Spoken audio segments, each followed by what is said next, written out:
Ang kwento sa lihim ng liham.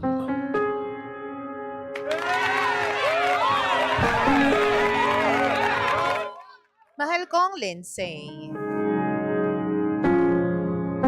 Ako nga po pala si Gail. DJ Lindsay, ito po yung istasyon na paboritong pinakikinggan ng mga katrabaho ko. Kaya naman ever since, nakatutok na po kami sa lihim ng liham. Parang kulang po ang araw namin kapag hindi namin naririnig ang boses mo. Kwento ko lang po. Meron po akong partner, DJ Lindsay, for 3 years now. Meron po kaming baby, 1 year old. At buntis po ako ngayon, 7 months na po. Sa ngayon, DJ Lindsay, nakatira po kami sa bahay ng mga magulang ko.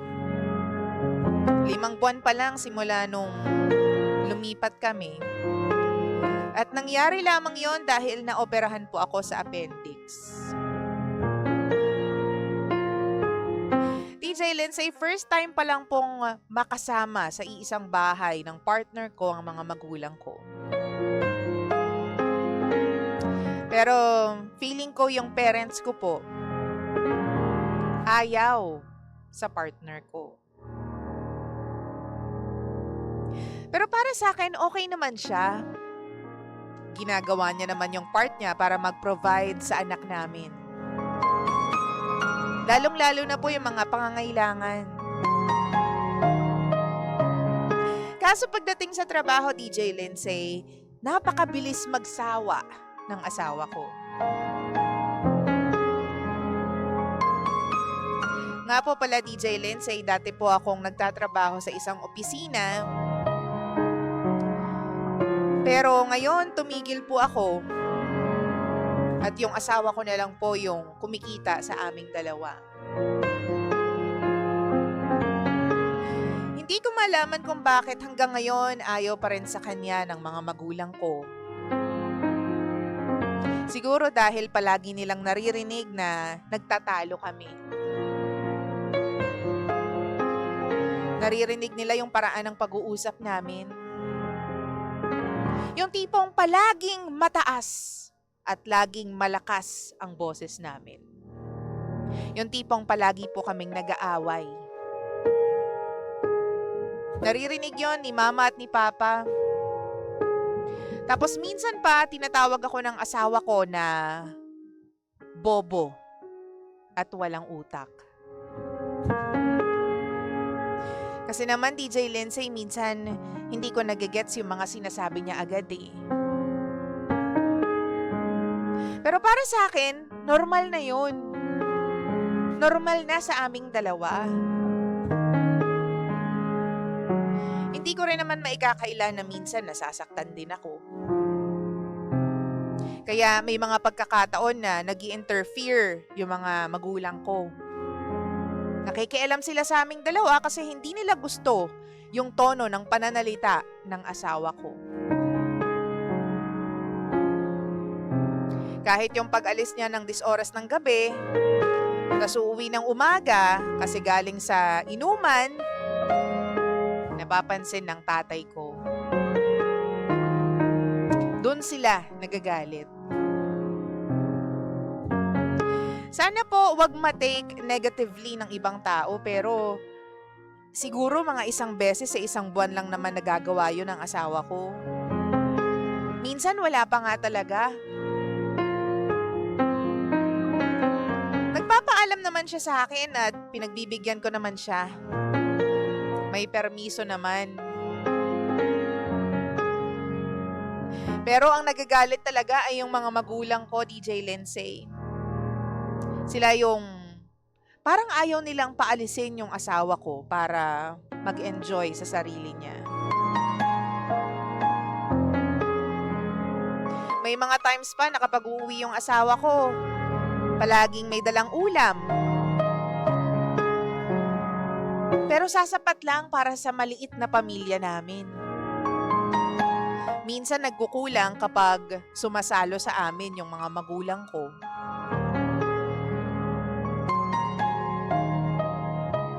Hindi naman siguro namin kasalanan kung sapat lang yung pera ng asawa ko para pambili ng pagkain para sa pamilya lamang namin, di ba? Pero ang sabi ko nga kay mama, at least kahit papaano, nagdadala siya ng ulam at napapakain kami. Kaya ang sinasabi ko na lang minsan sa partner ko, kung kukonti lang yung madadala mo, huwag ka na magdala. Kasi minsan napapasama pa sa tingin nila mama. Huwag ka na mag-abala.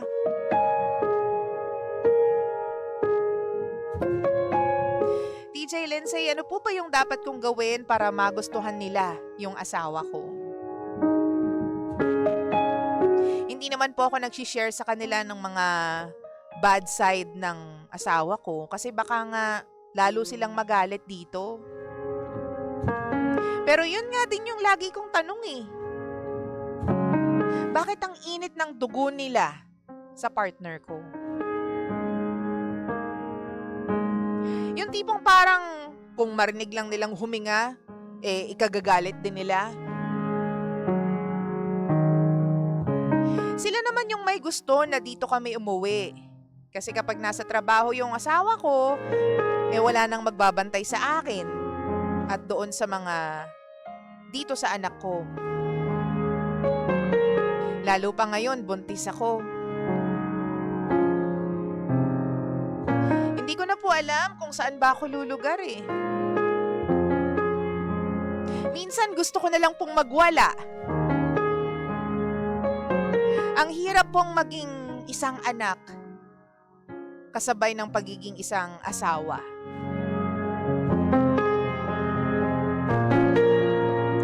Ano po bang dapat kong gawin?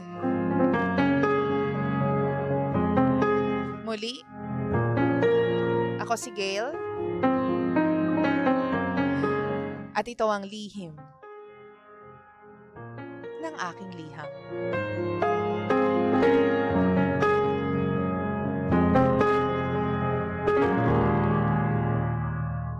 Lihim ng liham.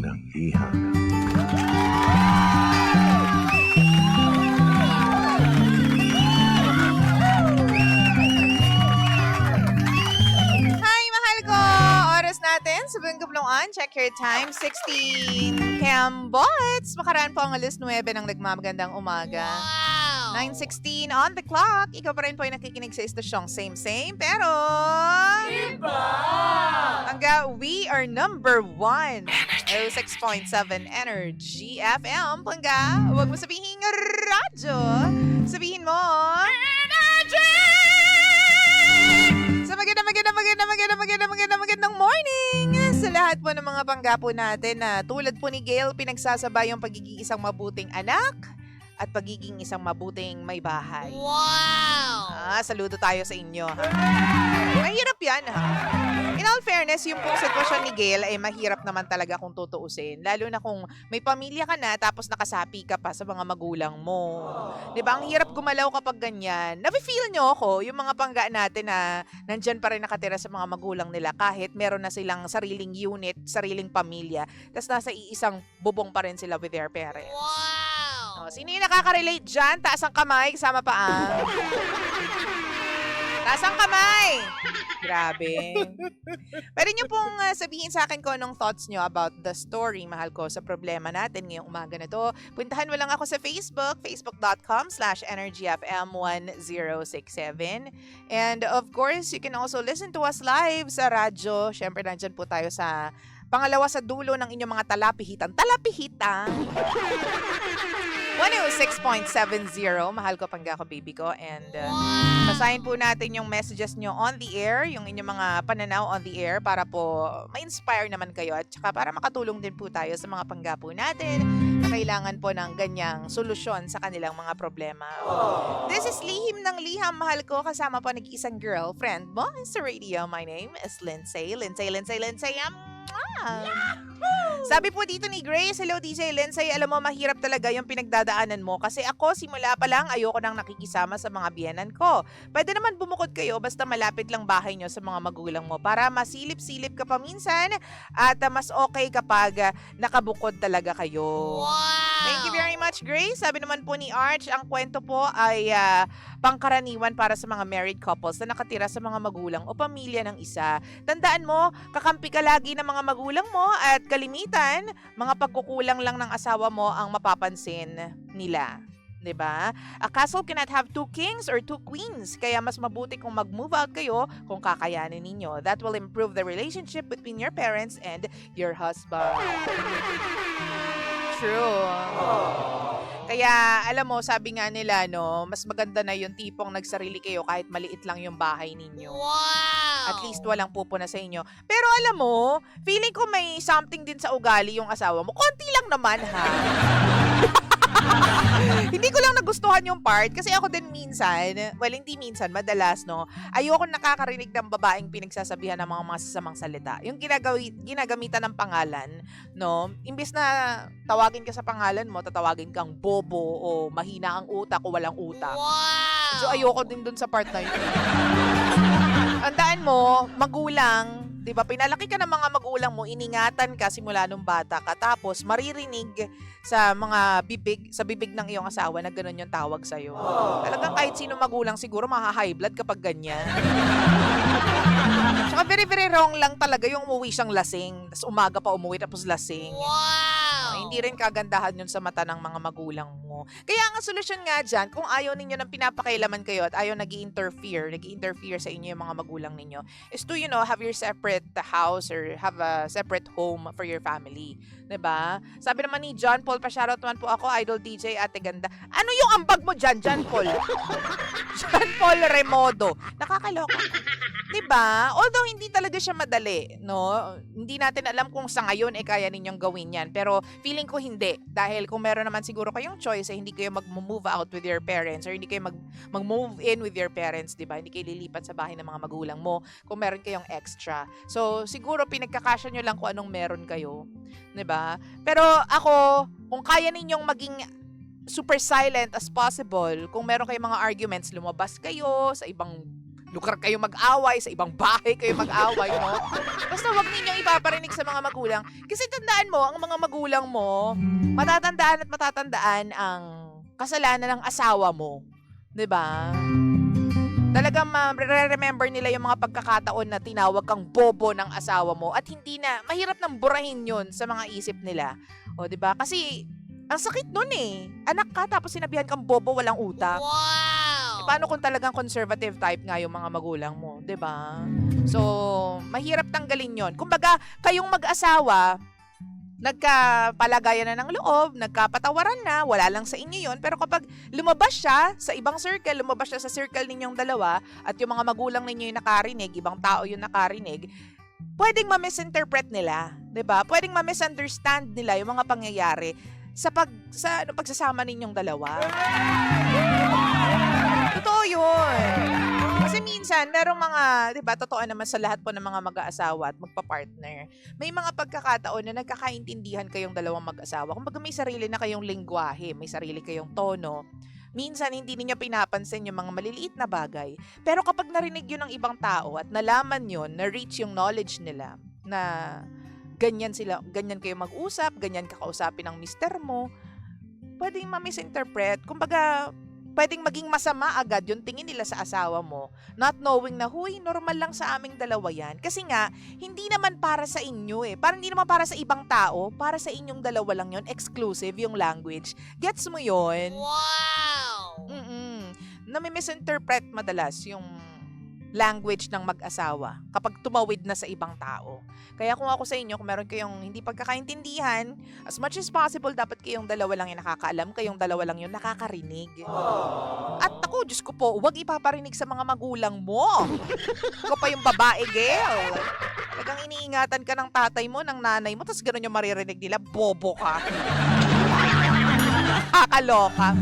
Sabi ni Snow, ganyan talaga ang ibang magulang kahit anong gawin mo, may masasabi talaga and it's part of being a parent. Lalo na kung magkasama kayo sa isang bubong. Like, concern lang yung parents mo. Kung may problema ka naman in the future, sa parents mo pa rin ikaw, tatakbo, di ba? Sabi dito, pag-usapan ninyo sa family, walang hindi nasusolve kapag nag-uusap kayo. True. Tsaka oo, may mga tao talaga na hindi talaga papaboran ng mga magulang mo kahit anong gawin mong pag-tumbling, pag-somersault. Wow! Hindi rin natin alam, pero sabi nga nila, papunta ka pa lang, pabalik na yung mga magulang mo. Diba, alam nila kung ano yung makakabuti sa'yo, mga hindi makakabuti para sa'yo, yung taong dapat para sa'yo. Minsan nakakatawa nga eh. Nay, tay, buhay nyo. Nay, tay, ito yung magpapaligaya sa akin. Sana hayaan nyo akong mabuhay sa paraang gusto ko. Pero syempre, ipagpasalamat natin na nandiyan yung mga magulang natin for guidance. Wow! Tandaan mo, may mga taong naghahanap ng guidance ng mga magulang nila pero kahit kailan hindi na nila ma-enjoy because wala na yung mga magulang nila sa tabi nila. 'Di ba? So, i-enjoy mo habang nandyan yung mga magulang mo. You just have to handle it and manage it properly and wisely. Lalo na may mga magulang na habang tumatanda, mas nagiging sensitive. Actually, yung mga matatanda, habang tumatagal, nagiging sensitive sila. Kaya dapat hinay-hinay ka sa kung paano mo sila kakausapin regarding your husband or regarding your partner. Diba? Wow! Doon ako naniniwala. Oo, mag-usap kayo at ipaliwanag mo sa parents mo na maaring hindi po ninyo maintindihan pero with all due respect, Your Honor. Your Honor, pagpasensyahan nyo na po. Hindi sa totoo lang. Kailangan mo i-explain sa kanila. At minsan kahit paulit-ulit ka na pag-explain, paulit-ulit din na iinit yung dugo ng nanay mo. Hindi lang dun sa asawa, dahil sa paulit-ulit ka, pati sa'yo iinit na yung dugo. Oo. At saka dun din sa part na, 'di ba? Naiintindihan natin, no? Naiintindihan natin yung part na hindi siya makapagdala ng maraming ulam for everyone dahil kukunti nga lang yung sahod. Pero sa ibang tao, hindi ka tanggap-tanggap yun. Di ba? Sabi dito ni Darwin, kulang talaga sa communication between Gail and her parents. And tapos, wag magsasabi ng masasakit na salita sa harapan ng magulang dahil mahirap kaaway ang mga magulang. Wow! Jai, hindi ka talaga mananalo. Hindi magpapatalo ang mga magulang at hindi naman din talaga mananalo. Kasing mali nga din in the first place. O mali na marinig nila yung pag-aaway ninyo. Mali din na tawagin mong bobo yung asawa mo at alam mong maririnig yon ng mga magulang niya. Wow! Unless nagsastart ka ng gera. Nagsastart ka ng problema, di ba? Oo. So, mag-usap kayong dalawa. Kung kakayanin ninyo, lumipat kayo sa ibang bahay. Lalo na kapag katapos mo manganak. Kasi alam mo, dapat hindi ka na stress ngayon. 7 months ka na, nasa last stretch ka na ng iyong pagbubuntis. Diba? So, lahat ng hormones mo is super active na at this point. So, you can be really emotional at times and really madamdamin at times. So, if I were you, chumilax ka, no? Sabihin mo sa mga magulang mo, chumilax po kayo, nay-tay. Oo, saka na pagkapanganak ko, ano? Please lang, for the sake of this baby and for the sake of my pregnancy, magkasundo kayo. Please. Pili ko madadaan naman sa pakiusap, lalo na kapag galing sa puso mo, yung mga sinasabi mo para sa mga magulang mo. Diba?